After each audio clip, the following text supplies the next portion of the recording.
I'd like to help you discover musical skills, musical knowledge, techniques and abilities which you already have, but which you may not be aware of.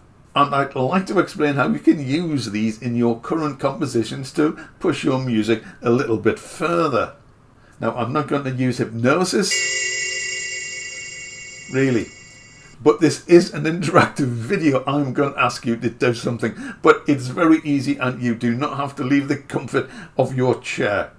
Now, whether you've been composing music for 6 months or a year, 10 years, 40 years, whatever, I'd like you to think about some of your earliest music compositions and what were they like. And think about those in relation to the musical knowledge and the skills that you have now. So basically what we're doing here is seeing where you started and seeing how far you've come. Now, no matter how long you've been composing music, you will absolutely have learned something, whether it was through books, through videos, through trial and error. Now, I'll show you mine if you show me yours. Is that a deal? So I'll tell you about 2 compositions and relate them to the musical knowledge I have now, and hopefully you will be able to do the same with your music compositions. So I bought a piano when I was 16, and when I was trying to work out scales and how to play the thing, I just had this desire to compose music, and I can actually still remember one of the very first pieces I wrote. I can't remember all of it offhand, just a few bars, but it went something like this.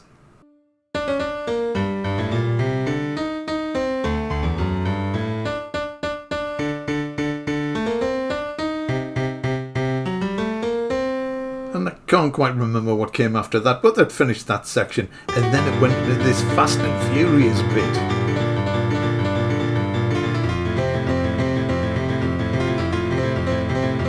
This riff from Mozart. Oh, my playing is absolutely atrocious. My timing is way off. I just have not performed for so long. Anyway, I'm sure you get the idea. Fairly predictable. Now, you may or may not be able to tell that I was influenced by Bach at the time. Or so I thought. So there was a bit more to it than that. It was probably only about 32 bars long. And I wrote this down in a manuscript notebook. In fact, I have a lot of notebooks containing a lot of early compositions. I used to write these down because I really have a very poor memory for memorising music. Now, if you've seen some of my other videos, you know I've got an eye condition. I can't read the music in any of the notebooks, which is slightly ironic, but it does prevent me inflicting the full extent of these pieces on you. Anyway, I was quite pleased with this piece at the time, and a couple of years later I decided to arrange it for string quartet. I've no idea why. It probably seemed like a good idea at the time, so I arranged it for violin, viola, cello and bass. Now, I didn't realise so at the time, but the most common form of string quartet is 2 violins, 1 viola and 1 cello, no bass. So that is something I have learned since writing this piece of music.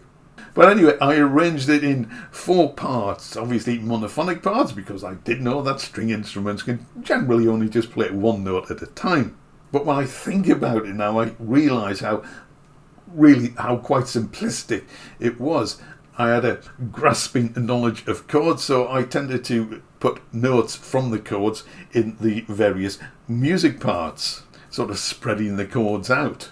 I knew a little bit about passing notes, so there's 1 or 2 of those in there, but it was very vanilla. I didn't know anything about voice lead, and I didn't really know anything about counterpoint. Still don't know a lot about counterpoint. I didn't really know how to write a counter melody, which would have lifted the piece somewhat, I think. So a lot of these ideas and techniques I've assimilated over the years. So I've really come a long way since the days when I was 16, fumbling about on the piano trying to write music.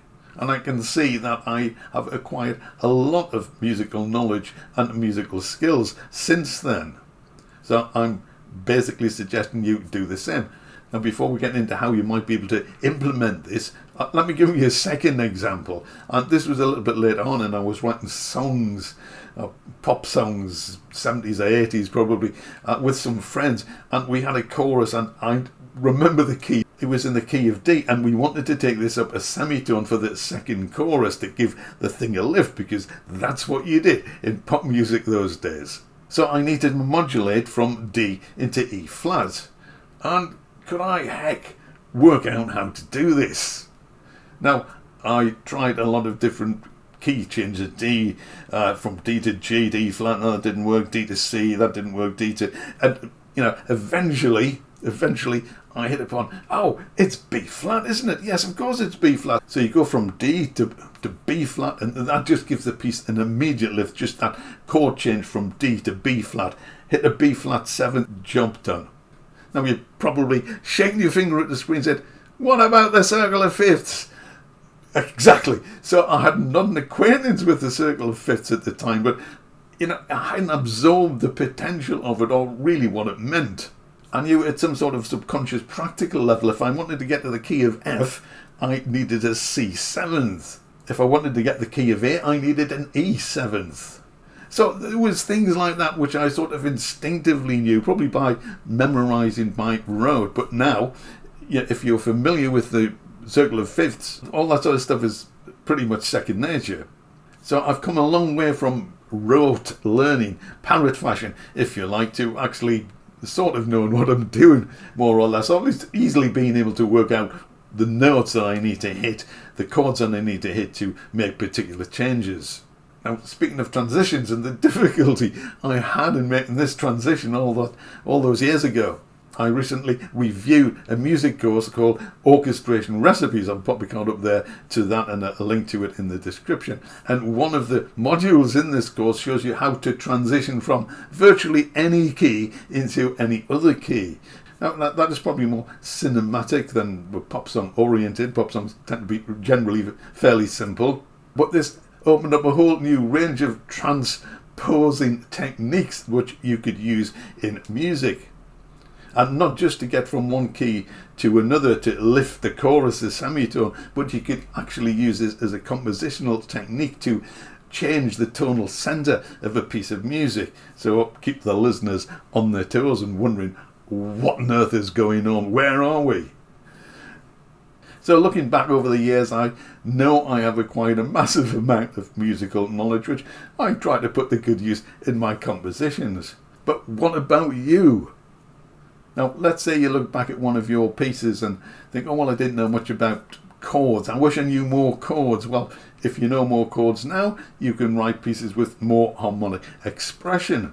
Maybe you can look back at an early piece and think, well, I wish the tune had more development, more variation, and perhaps you're now able to do that easier and better than you could in the past.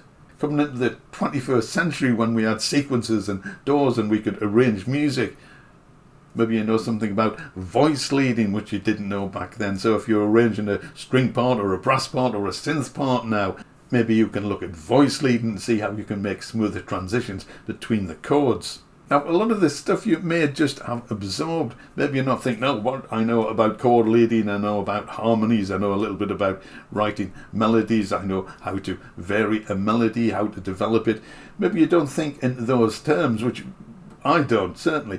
But if you do consciously try to make a list mentally of the skills that you now have, but which you didn't have when you started, you will see how far you have come. And what I'm suggesting is that you consciously pick some of these skills and consciously apply them to your next compositions. The voice leading example was one. What about mixing and production, which I think most people now use a DAW for this? In the early days, for example, were you aware of frequency separation? The mids, the lows and the highs. Most interesting stuff happens in the mid-range, but you can make it too muddy if you try to cram too many sounds and instruments into that middle section. There are a host of mixing and production techniques which I'm not going to go into here, but if you've been mixing and producing music for a while, then you will have undoubtedly, hopefully, learned along the way, either by watching videos or reading books, or perhaps just trial and error. One of the best ways to learn is to make mistakes, so they say. So hopefully your mixes and your production techniques have got better over the years since you first started. And there is a level of proficiency which I certainly haven't reached yet, whereby all this does become second nature, and I think some top class composers just automatically are able to do all the things which top-class composers need to do to write a piece of top-class music. It just seems to come out of them fully formed. Now, I'm sure they do have to work at it as well, but all the building blocks are there, all the knowledge is there, and they bring this all out, either consciously or subconsciously. So I'm suggesting that you are perhaps a bit more conscious about the knowledge you have acquired and put that into your music compositions going forward. Now, I am fascinated by the creative process, so let me know what you have learned from the early days of your compositions to now. Tell me what you think are the most interesting or the most important things you have learned during that time. Leave them in the comments. I'd love to hear them. So hopefully you found this video interesting, useful. I really hope you found it useful and helpful, and I would really like to know that you used some of these ideas to push your music forward just a little bit. And if you have enjoyed this video, perhaps you would like to consider subscribing to the channel, ringing the bell. Thank you. So YouTube tells you when I release a new video.